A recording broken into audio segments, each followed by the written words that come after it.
पहले मेरा आखिरी व्यवसाय था, रोजगार था, वो था इलेक्ट्रीशियन का। पूमा इलेक्ट्रॉनिक एक इंस्टीट्यूट है, मैं उसी में पढ़ता था और पढ़ाता भी था, दोनों काम मैं करता था। करीब हमको लग रहा कि दोनों मिला के 3-4 रुपया हमको मिल जाता था उस समय।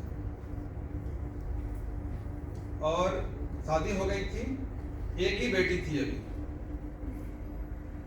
एक दिन हमने मोपेड भी खरीदा था, अभी सर ने बताया ना मोपेड का, तो हमने मोपेड खरीदा था उस समय, नया ब्रांड न्यू, ताकि इलेक्ट्रीशियन का काम करना है तो कहीं जाना आना आसान रहेगा। एक मोपेड लिया था मैंने। तो एक दिन मोपेड पे पीछे अपनी पत्नी को बैठाया और आगे बेटी को बैठा के हुआ कि चलो आज थोड़ा मार्केट घूम लेंगे और कुछ खा लेंगे, कुछ परचेज कर लेंगे। 3,000 रुपये जो महीने कमाता होगा या 2,500 रुपया, उसको कितना उसके पॉकेट में पैसा होगा, जिसकी सैलरी है इतनी है, तो करीब 500 के आसपास में रुपया हमारे पास में था। तो लेके गए बेटी को और पत्नी को मार्केट में घुमाने के लिए। कुछ छोटी मोटी परचेजिंग हुई वाइफ की, और में 120 रुपया हमारे पास बचा था। तो अब ये था कि कुछ खिला देंगे, क्योंकि पत्नी को कोई थोड़ा बताता है पति कि पॉकेट में से कितना पैसा है, ये नहीं बताना है, बेइज्जती खराब हो जाएगी।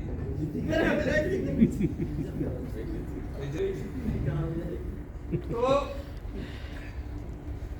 वाइफ से बोला चलो कुछ खा लेते हैं और खाने के बाद से फिर निकल चलेंगे, क्योंकि जैसे जैसे पॉकेट हल्का होता है ना, वैसे वैसे पुरुष के दिल की धड़कन बढ़ती चली जाती है। पुरुषों की सबसे बड़ी कमजोरी क्या है? पैसा कम होना। जितना पैसा कम होगा उतना पुरुष कमजोर होगा। तो वाइफ ने बोला कि बेटी का जूता टूट गया है, उसका जूता ले लेते हैं, फिर कुछ खा लेंगे। तो अब हमको टेंशन हमारा शुरू हो गया कि पता नहीं जूता कितने का आएगा और उसके बाद खाने के लिए पैसा कुछ बचेगा कि नहीं। कहें ठीक है चलो जूता ले लेते हैं, बाद में कुछ बहाना वाना बना देंगे, कुछ बचे तो खिला देंगे इन लोगों को। गए हम लेके उनको मार्केट में गए, एक जूते की दुकान थी, उस जूते की दुकान में हम बेटी को लेके चले गए, पत्नी गई, और हमने कहा कि भैया एक बच्ची लाए, उसमें 1.5 साल की उम्र थी हमारी, एक जूता इसके लिए, एक जूती कोई दे दो इसके लिए। तो उसने कीमत 100 रुपये 120 रुपये से ज़्यादा उसमें भी नहीं थी, और मेरे पॉकेट में मात्र 120 रुपया था। लेकिन उस दुकानदार बहुत चालाक होते हैं, कई बार बच्चों को देखते हैं तो उनकी रेट जो है हाई है। उसने बताया कि भैया ये 180 रुपये का है, और उसने उसको पहना दिया, बेटी को पहना दिया। बेटी खुश होकर अपना टहलने घूमने लगी, और हमने जान रहे हैं कि पॉकेट में कितना है, या कितने का दोगे, 100 रुपये ले लो, चलो लास्ट में 120 रुपया ले लो। तो नहीं, कहा कि नहीं, आप जूता उतार कर रख दीजिए, 180 से कम नहीं होगा, 10 रुपया कम दे दीजिएगा, लेकिन हम 120 रुपये तक नहीं जाएंगे। अब समझ सकते हैं क्या हो रहा होगा। वो बेटी जूते को पहन के घूम रही थी मस्ती, तो उसको अच्छा लग गया। हमने बेटी को पकड़ा, उसका जूता उतारा और रोने लगी, तो उसको एक थप्पड़ मुझे मारना भी पड़ा। उतार ही नहीं रही थी तो मारना पड़ा, क्योंकि पॉकेट में पैसा तो था नहीं। अब वो दर्द बेटी के गाल पे लगा था कि मेरे सीने पे लगा था, ये तो ईश्वर ही जानता है, लेकिन वो दर्द बहुत बुरा था। वो दर्द आज तक मुझे है, वो दर्द पता नहीं जिंदगी में हम कभी भूल पाएंगे कि नहीं। जूता उतारे, उसको जबरदस्ती खींचते हुए लेके तो आए, लेकिन एक चीज तो तय कर लिए कि हमको एक चीज पता चल गया कि जिस इंडस्ट्री में हम काम कर रहे हैं, जहाँ टीचिंग का काम कर रहे हैं या कर रहे हैं, इसमें कुछ पैसा वैसा हो नहीं पाएगा, मुझे इंडस्ट्री बदलनी पड़ेगी। और वहीं पर एक स्टूडेंट था हमारा, उसने एक कंपनी थी उसके बारे में बताया, मैंने उसमें ज्वाइन भी किया, 3 साल उसमें काम भी किया, लेकिन कोई खास सफलता नहीं मिली। लेकिन एक चीज मुझे पता था कि ये MLM इंडस्ट्री बहुत पावरफुल इंडस्ट्री। 3 साल में मैंने रिसर्च किया था इसको, इसी इंडस्ट्री को रिसर्च किया था, कंपनी को नहीं। कंपनियों का तो अलग अलग प्लान हो सकता है, प्रोडक्ट हो सकते हैं, बट ये कॉन्सेप्ट बड़ी जबरदस्त लगा था उस समय मुझे। 3 साल बाद 2003 में मैंने उस कंपनी को छोड़ा, से फिर एक अलग कंपनी की तलाश में मैं लग गया। उसके बीच मैंने कोई काम नहीं किया, मैं सिर्फ खोज रहा था कि कौन सी ऐसी कंपनी मुझे मिले ताकि मैं इसमें जुड़ूंगा। तो हमने देखा था उस कंपनी में, हमने देखा था लोग बहुत पैसा कमाने वालों को देखा था, मुझे भी वही इंडस्ट्री चाहिए था, कंपनी चाहिए थी, अच्छी कंपनी खोजने लगे। 2007 में फाइनली, 2006 में फाइनली एक मेरे मित्र आते हैं, अजीत श्रीवास्तव के नाम पे एक ताली होनी चाहिए, वो आते हैं, उन्हीं के साथ मैं उस पहले भी कंपनी में था। उन्हें बताते हैं, प्रोडक्ट के बारे में बताता है, कंपनी के बारे में बताते हैं, प्लान के बारे में बताते हैं, लेकिन मुझे थोड़ा डाउट ये था कि इसके पहले भी ये फंसा चुके हैं, इनके साथ फिर दोबारा हमको फंसना नहीं है। तो हमने उनको भेज दिया कि जाइए सर, हम फिर देखेंगे। फिर वो एक बार हमारे यहाँ आए और हमको लेके स्टॉकिस्ट पे गए जहाँ पे फार्म ही नहीं था उस समय, फिर हम बच गए। दोबारा हमको मतलब बचने का मौका मिला, लेकिन तिबारा क्योंकि वो बार बार फोन करते थे कि मीटिंग में चले जाओ, एक बार देख लो, समझ लो इसको। तो एक बार मुझे लगा कि 500 रुपया ही तो देना है ना, 500 रुपया पहले फार्म का लगता था, 500 रुपया ही तो देना है ना, चलो एक बार उनके नाम से ज्वाइन कर लेते हैं, ज्वाइन करने के बाद कह देंगे कोई प्रोडक्ट नहीं लेना। लेकिन मुझे कंपनी की तलाश थी, ठीक है। मैं इलाहाबाद जाके उनके घर जाके ज्वाइन करके आया, और ज्वाइन करके आया तो उन्होंने कहा कि ऐसा है कि कोई चाय वाय इसका लेके पीना शुरू कर दो। हम चाय पीते ही नहीं है। तो क्या पीते हो? तो कॉफी पीते हैं। उस समय 250 रुपए की 3-in-1 कॉफी मिलती थी।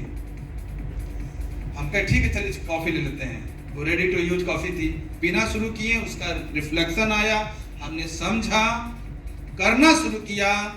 करने के दौरान मुझे एक चीज पता था कि ये इंडस्ट्री को, आज भी ये बात है जो हम बताने जा रहे हैं, इस इंडस्ट्री को, इस कंपनी को हमको वहां करना है जहां कोई नहीं जानता है। तो मेरा होम डिस्ट्रिक्ट देवरिया मिला, लेकिन सबसे बड़ी प्रॉब्लम थी उस समय कि फाइनेंशियली बैकअप नहीं था, और जिंदगी में पहले भी मेरे साथ स्कूल पीरियड से कभी पहले भी और आज भी मेरे साथ एक चीज जुड़ा हुआ है कि मैंने अपने पापा से कुछ नहीं मांगा आज तक, पॉकेट खर्च भी नहीं।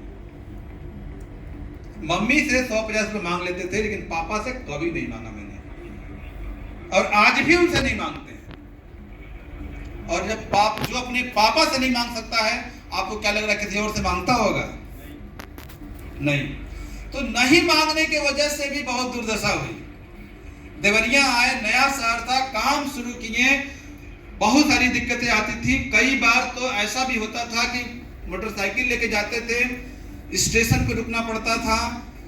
पहले स्टेशनों की हालत उतनी अच्छी नहीं थी, चद्दर पूरा शरीर में लपेट लेते थे, केवल नाक छोड़ते थे थोड़ा सा सांस लेने के लिए, और ओढ़ के वही बैठे बैठे पूरा टाइम बिताते थे।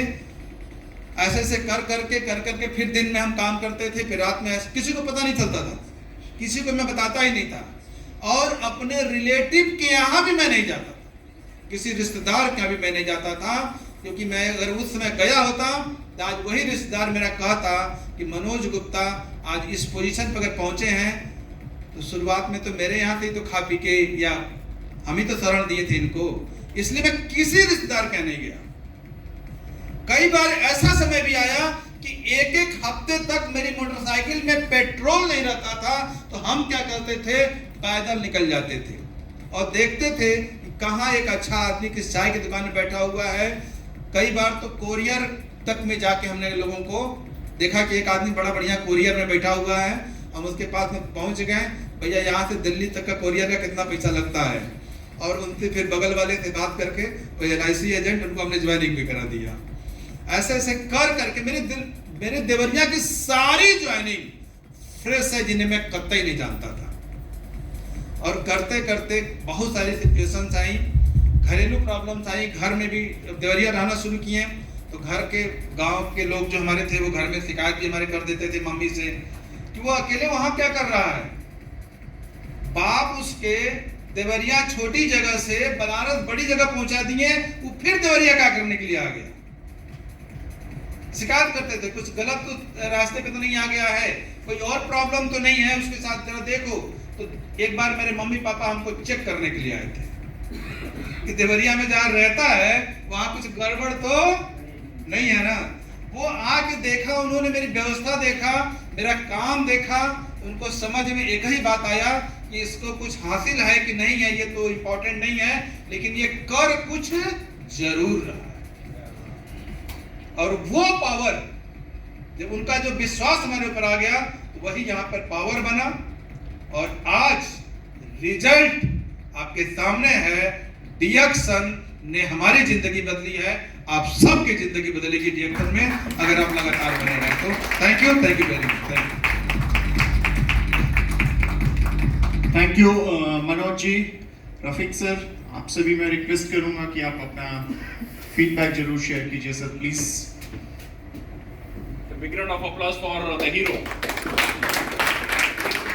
Beautiful story.